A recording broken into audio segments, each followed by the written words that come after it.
Hello friends, welcome to my channel Edufile. आज के इस वीडियो में हम लोग कॉम्बिनेशन ऑफ रेजिस्टर्स के बारे में डिटेल में डिस्कस करने वाले हैं। यहाँ पे हम लोग सीरीज एंड पैरेलल कॉम्बिनेशन को समझेंगे, इसके इंपॉर्टेंट नोट्स के साथ में, और इसका डेरिवेशन भी करेंगे। तो सबसे पहले जानते हैं कि रेजिस्टर के कॉम्बिनेशन होता क्या है। तो सबसे पहले आप सिंबल जान लीजिए। रेजिस्टर का सिंबल सर्किट में कुछ इस तरीके से होता है, जिगजैग। आप देख सकते हैं यहाँ पे कुछ इस तरीके से जिगजैग सिंबल होता है। तो ये एक रेजिस्टर है, ये एक डिवाइस होता है। इसका काम क्या होता है? इस डिवाइस का काम होता है करंट को रोकना। ये करंट को रोकता है। जैसे मान लीजिए यहाँ पे 5 एम्पियर मैंने लिखा है, इस करंट को ये रिड्यूस करेगा। रेजिस्टर क्या करेगा? रिड्यूस करेगा। और इस रेजिस्टर की कुछ पर्टिकुलर वैल्यू होती है जिसको हम लोग आर से लिखते हैं, इसको हम कहते हैं रेजिस्टेंस। तो यहाँ पे रेजिस्टेंस कितना है? 2 ओम है। तो ये है रेजिस्टर के बारे में सिंबल। इस डिवाइस को रेजिस्टर कहते हैं, इसकी वैल्यू को रेजिस्टेंस कहते हैं। अब बात करें कॉम्बिनेशन की जरूरत क्यों पड़ी। देखिए, हमारी डेली लाइफ में जो सर्किट्स होते हैं उसमें ज्यादातर कई रेजिस्टर्स होते हैं। ज्यादातर क्या होते हैं? बहुत सारे रेजिस्टर्स होते हैं, एक सिंगल रेजिस्टर नहीं होता है। तो उस केस में हमें कॉम्बिनेशन ऑफ रेजिस्टर पढ़ना पड़ता है। तो रेजिस्टर को दो तरीके से कंबाइन किया जा सकता है, एक सीरीज में और दूसरा पैरेलल में। सीरीज की बात करें तो इसमें हम लोग क्या करते हैं, रजिस्टर जैसे आप यहाँ पे देख सकते हैं R1, R2, R3, इसको हम लोग एंड टू एंड ज्वाइन करें। तो अगर हम रजिस्टर को एंड टू एंड ज्वाइन करते हैं तो हम कहते हैं कि ये रजिस्टर जो है वो किसमें? सीरीज में। तो आप अगर एंड टू एंड ज्वाइन करते हैं सारे रजिस्टर को, मतलब क्या है इसका? मतलब इसका सिरा इसके सिरे से जुड़ गया, इसका सिरा इसके सिरे से जुड़ गया। तो सिंपल सी बात है। अब इसकी डेफिनेशन आप समझ लीजिए। तो डेफिनेशन यहाँ पे मैंने 3 रजिस्टर लिया, R1, R2, R3, आप यहाँ पे देख सकते हैं। डेफिनेशन ये है कि resistor are said to be connected in series. Series में हमें पता है कि एंड टू एंड जुड़े होते हैं, लेकिन डेफिनेशन ये कहता है कि if the same current is flowing, अगर सबसे, जैसे मान लीजिए बैटरी लगी हुई है तो यहाँ कुछ करंट जाएगी, प्लस से माइनस की तरफ करंट जाती है, इस तरीके से हमें पता है। तो करंट जो होगी वो सेम होनी चाहिए सभी रजिस्टर से।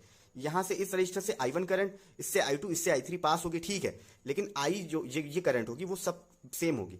I करंट ही चारों तरफ होगी, मतलब हर तरफ क्या होगी? I करंट ही होगी। ऐसा क्यों? ऐसा इसलिए क्योंकि रास्ता एक ही है। रास्ता क्या है? एक ही है।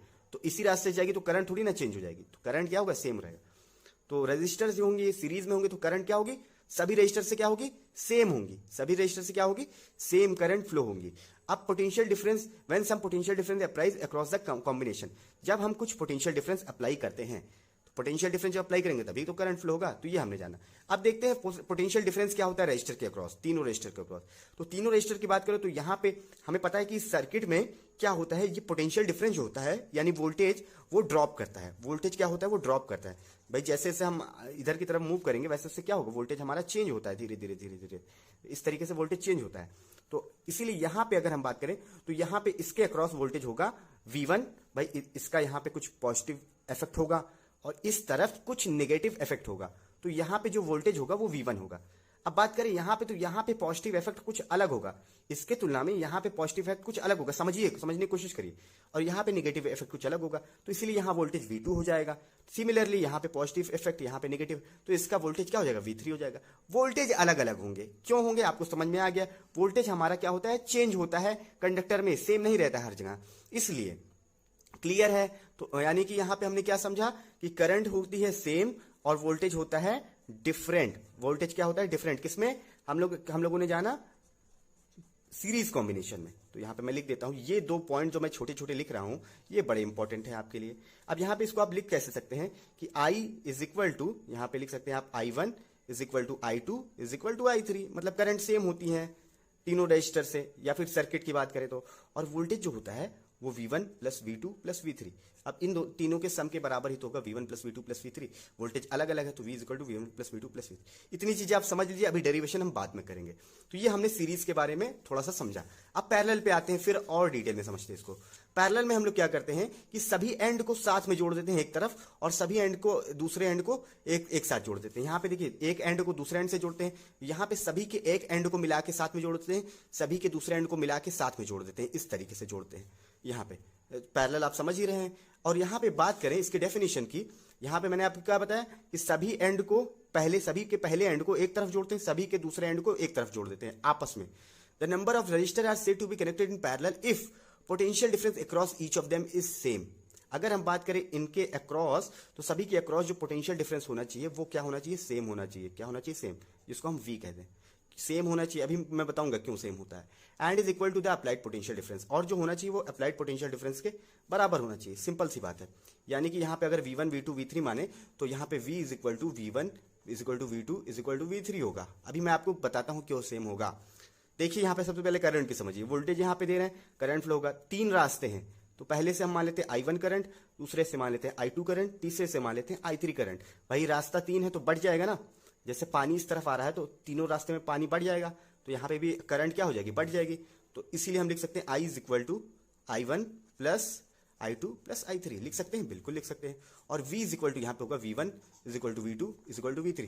अगर V1 V2 V3 वोल्टेज आप मानते हैं यहाँ पे, क्यों अब वोल्टेज क्यों सेम होगा, देखिए यहाँ पे वोल्टेज दे रहे हैं, तीनों को हमने क्या किया, तीनों के एंड को एक साथ जोड़ दिया है। तो एंड को एक साथ जोड़ दिया है तो तीनों के एंड पे वोल्टेज जो होगा वो क्या होगा, सेम ही तो होगा।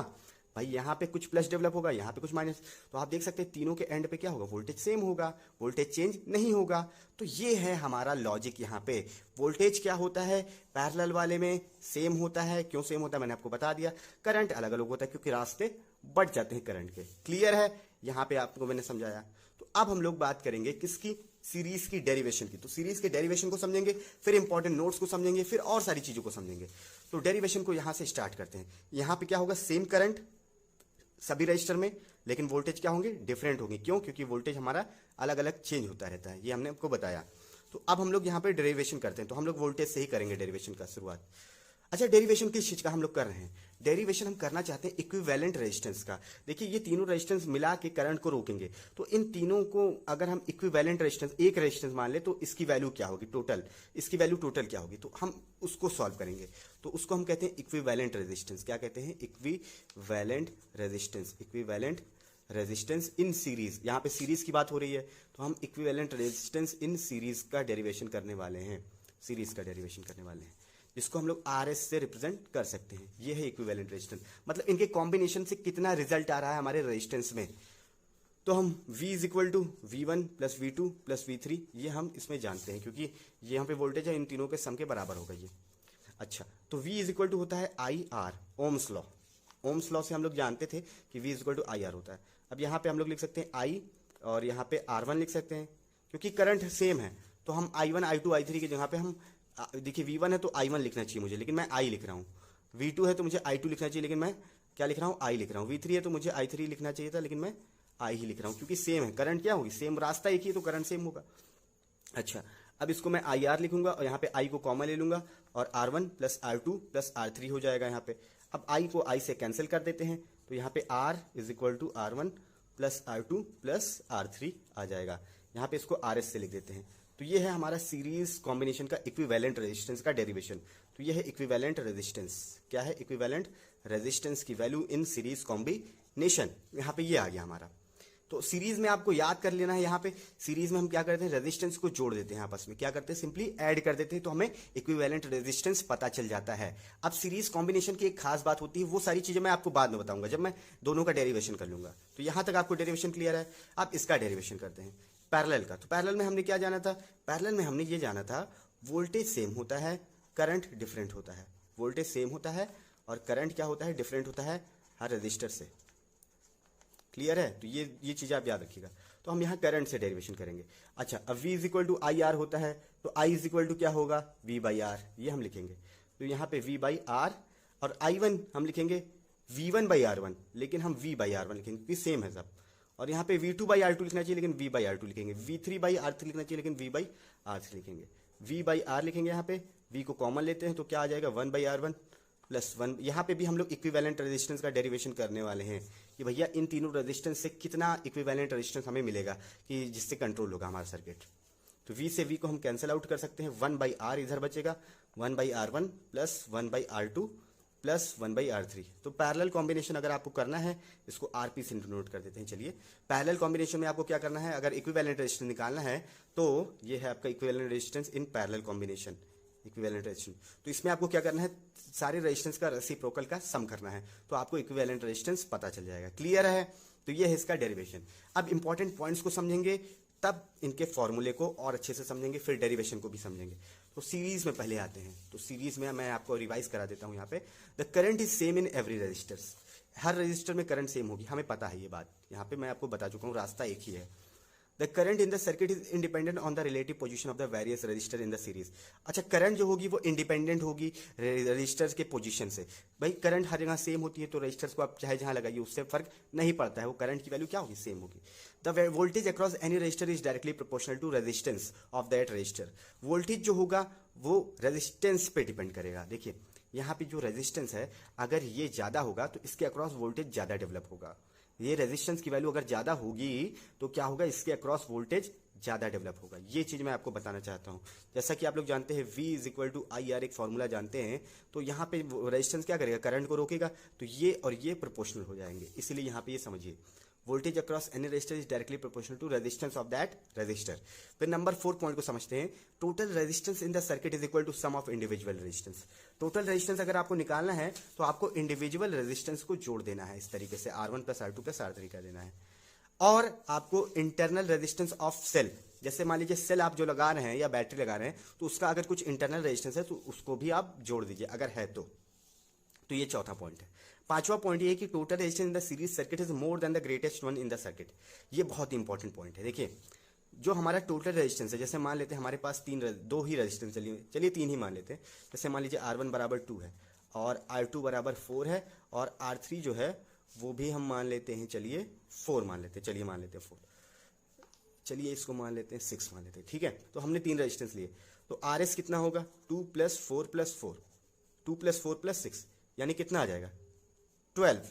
तो RS यानी हमारा 12 आ गया। इसका कहने का मतलब ये कि टोटल रेजिस्टेंस जो हमारा 12 आया है वो क्या होगा, ग्रेटर होगा, किससे, ग्रेटेस्ट होगा लार्जेस्ट वैल्यू से भी।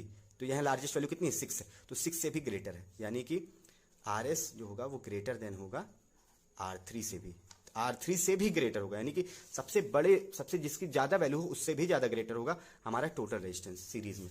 अब पैरेलल को समझते हैं, ये बहुत इंपॉर्टेंट है।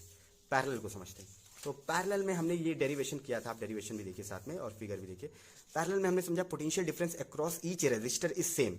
हमने ये जाना कि पोटेंशियल डिफरेंस जो होगा हर रजिस्टर से सेम होगा। ये चीज हम यहाँ पे जान चुके हैं भाई, सेम ही होना चाहिए क्योंकि एंड टू एंड ज्वाइन है, सभी मतलब सभी का एंड एक साथ ज्वाइंट है, यहाँ पे आप देख सकते हैं।